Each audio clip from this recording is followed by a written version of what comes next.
Okay, now we're going to draw this one out here, eh? It's not a very big shop, but like John Fairfield says, it sure makes lots of fish. Okay, now we're going to cut this part out. This will start to get him into shape. Fairfield handcrafts fish decoys for spearing, a hobby that's turned into a full-time project. Okay, now we got that part. I've made thousands of these things. It's fantastic. Lately here has been really good. I mean, I used to always have, you know, at least 50 to 100 hanging in the shed, but not no more. John's a fisherman himself. That's why he started carving decoys a long time back. But these days, he doesn't get out spearing nearly as much as he used to. So now he mostly makes his decoys for other people. I guarantee these will work when I get done with this thing and put it in the water, and that's going to be setting just that flat when it's in the water. And when that thing goes, you pull it, that thing is going to go around. That bluegill will go right and come out of the water so quick that you can't even believe it. Years ago, John used to give his decoys away out of his backyard shed. These days, this sort of thing brings in big money, but he usually doesn't see much of it. Yeah, they're worth big bucks every place but here. Yeah, I've came to $1.25. I used to, if I could get $1 out of them, I was lucky. But I mean, now I get about $1. Well, this 6-inch fish, that's $7.50, see, when I get done with it. So that ain't too bad when I figured it out. Well, we'll hang them on a drying line then, eh? John makes just about every kind of fish you can think of. And with his attention to detail, it's no wonder his decoys are in demand for more than just spearing. Now they're using them for decorations, house decorations. That's the biggest thing. Everybody in the country is after these things. It's, I don't know, but they really have a time with them, that's all. It's something else to see how many of these guys want them fish. So John just keeps making more, hoping someday the supply will catch up with the demand. In Marinisco, Michigan, I'm Mike Birkland, outdoors in the Northland.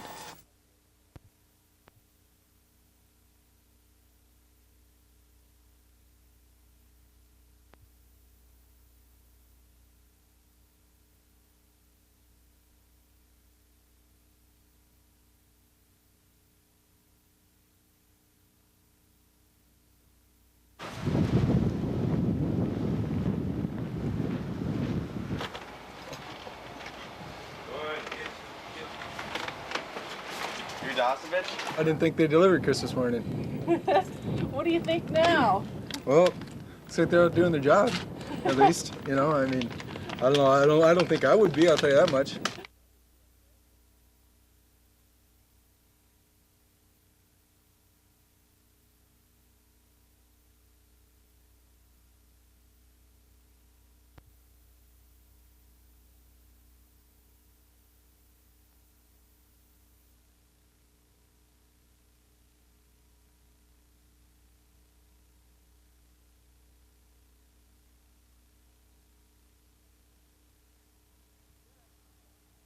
Derek.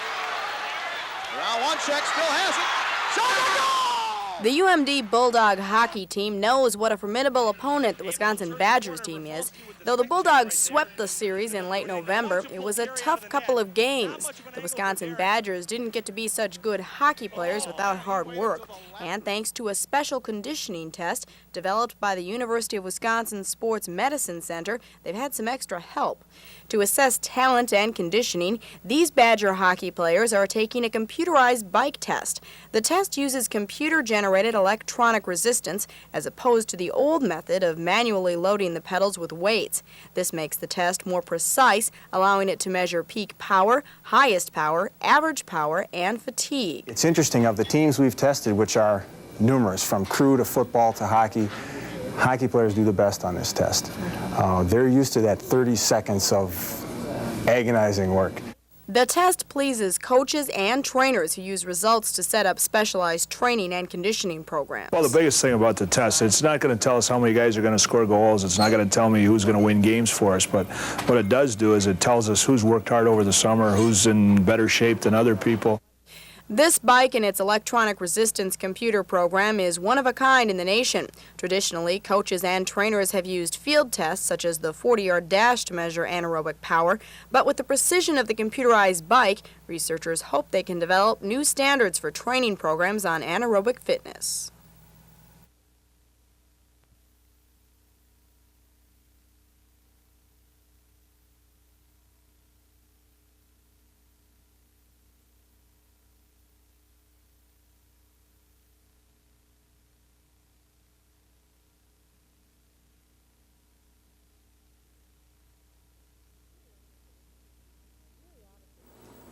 Jerry Otteson is a 29-year-old University of Wisconsin business student who works part-time in check processing.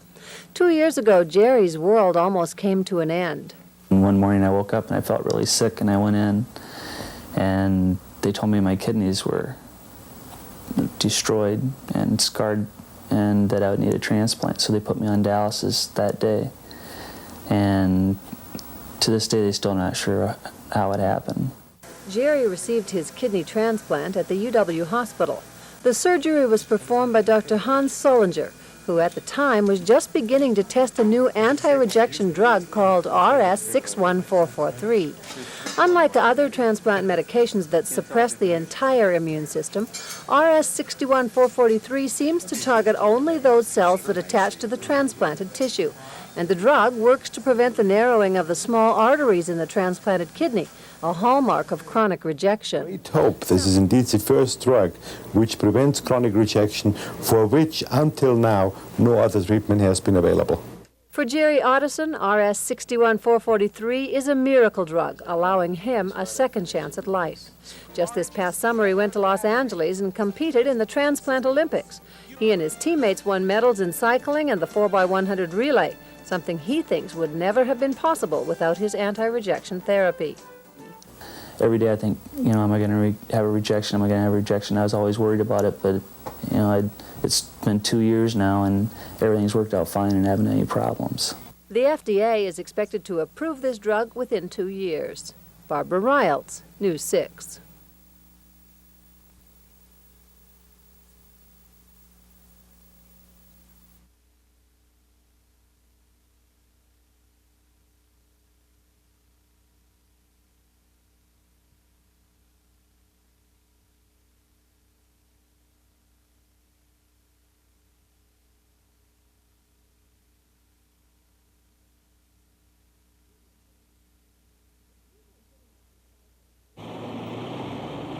If you've been putting off recycling, this may be the perfect time to break out the blue bin and turn over a new leaf.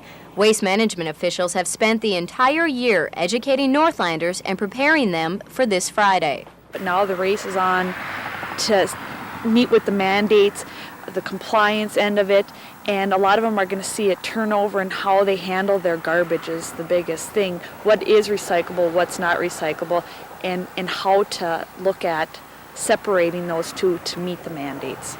Heidi Ringhofer has been one of the recycling educators. She says overall reception to the idea has been good. I've only had a couple of calls where people have been really angry that there's this mandate coming through, but the biggest thing that they're working on is how can they meet the mandates? How can they help comply? The mandate calls for each county in the state to reduce its waste by 25%, and every resident and Northland business is expected to help reach that goal. In St. Louis County right now, recycling participation is around 60%. Starting January 1st, recycling will be enforced, and those who choose not to separate their glass, aluminum, and paper will face stiff penalties. In St. Louis County, for example, violators may be fined up to $700. For the most part, Ringhofer says people are prepared to recycle. Some can expect no changes, others can expect a lot of changes. For instance, they've been putting it off. They've known since January 1 of 1992 that recycling was coming around. And whether residents got the message will be known when Garbage Day rolls around next year. In Duluth, Amy Rutledge, News 6.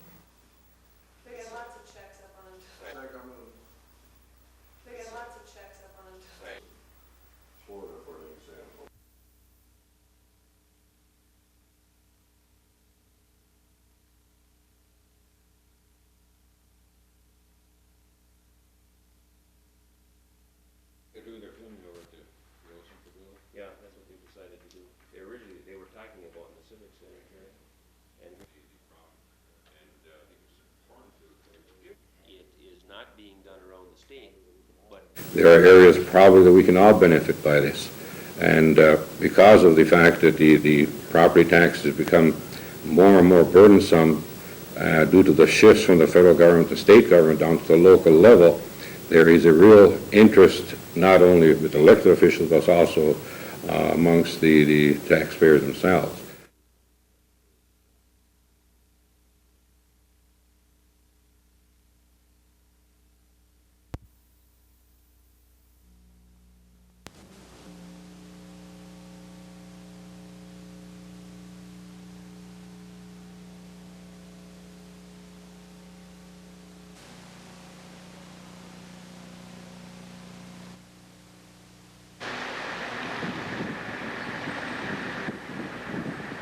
Preliminary, just from what the investigators could determine, it's probably, she's probably been there a few weeks, several weeks, and maybe as long as she's been missing, which is right around the 4th or 5th, I think, of December of this year. So.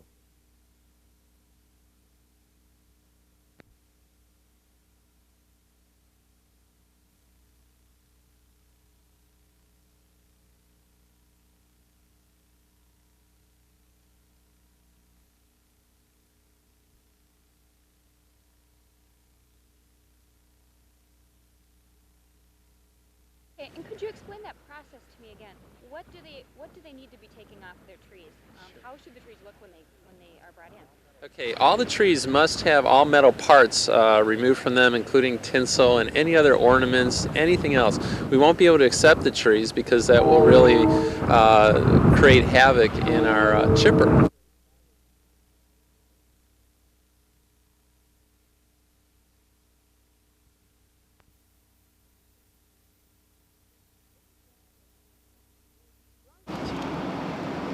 Drunk drivers who cross the bridge into Minnesota will be facing new, tougher DWI laws, starting with the alcohol test. Refusing to submit to it will result in a misdemeanor. More vehicles will be impounded, and license revocation periods will be lengthened. The Minnesota State Patrol will be out in droves enforcing these new laws, which go into effect at 12:01 a.m. January 1st. All available troopers will be working. We have troopers hired on overtime shifts for the late evening hours, and our primary focus tonight will be on the drunk driver. Another reminder to motorists from authorities, a DWI, even a first offense, is a very costly crime. Experts tell us it can be up to $15,000 when you add in the attorney fees, the charge for towing the vehicle, increased insurance costs, the simple fine for drunk driving up to $700, reinstatement fee of your driver's license $200, on and on and on. If you are going to be drinking alcohol tonight, the Minnesota State Patrol asks that you do so cautiously. If you're not sure what your limit is, call your local law enforcement agency to receive one of these charts listing your blood alcohol content after consuming a number of drinks compared to your weight. This way you'll be running in the new year responsibly. In Duluth, Janine Johnson, News 6.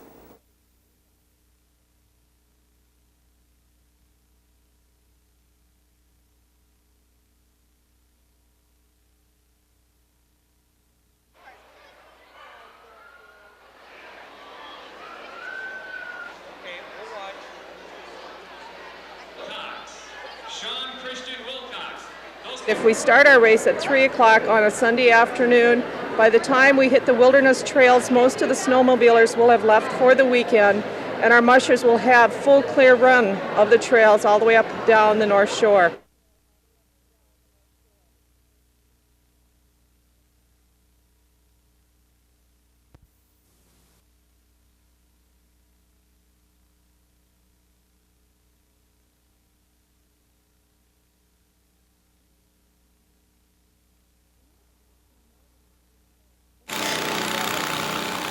The Northland has seen more than its fair share of devastating and tragic fires this year. Over 50 families in the Twin Ports have been burned out of their homes, 40 on the range alone, 13 just over the past holidays.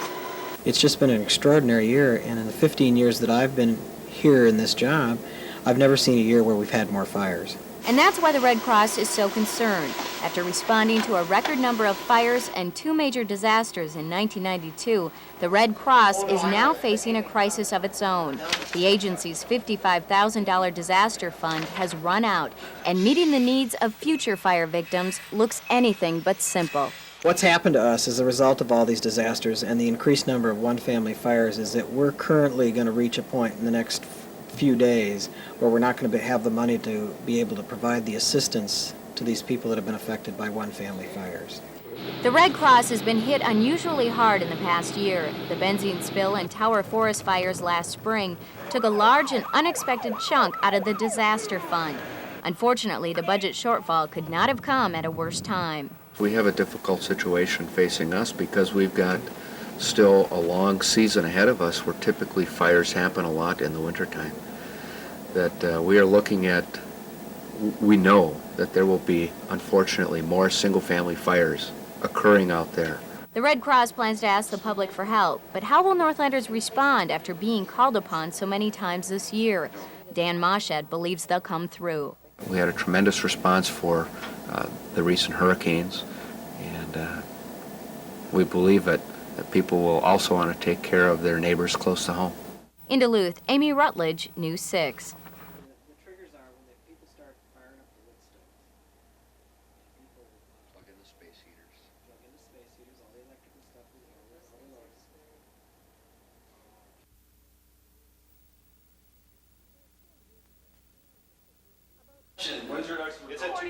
About 4 years ago, scientists at UMD's Natural Resources Research Institute began investigating the various uses of the abundant varieties of clay found throughout Minnesota. When they dried and heated a certain type of clay found in Kittson County near Grand Forks, they found it had the unique ability to swell up to 3 times its original size, forming a very hard, strong, spherical product. Research found that when mixed with concrete, it makes an extremely lightweight material that meets all standards for construction strength. Its primary use at the moment would be in structural concrete for buildings, perhaps bridges and in roads. Because the product turns out to be so light when mixed with concrete, it could be pumped up high for building bridges or skyscrapers, much more easily than current concrete products. With the research complete, the scientists at NRRI are now looking for an industrial partner to take it to the next step. We're not here to produce it. We're here to identify the resource, identify uses for this, and then to sell it to, industry so they can come in and carry it from there. NRRI has just begun the process of looking for industrial partners and is hoping for success within the year. The scientists say a market has already been established with construction companies willing to buy the clay product. Research has shown us the remarkable capabilities of this unique product. All that remains now is to find someone to mass produce it and market it. At NRRI in Duluth, Barbara Riles, News 6.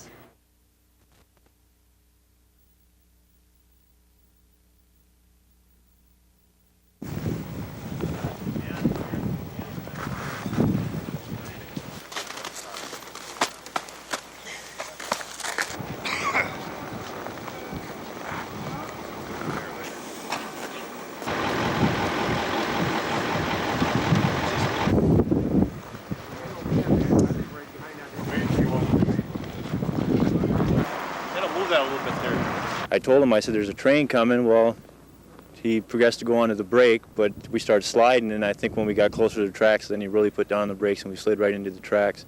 At that time, I dove out the passenger side.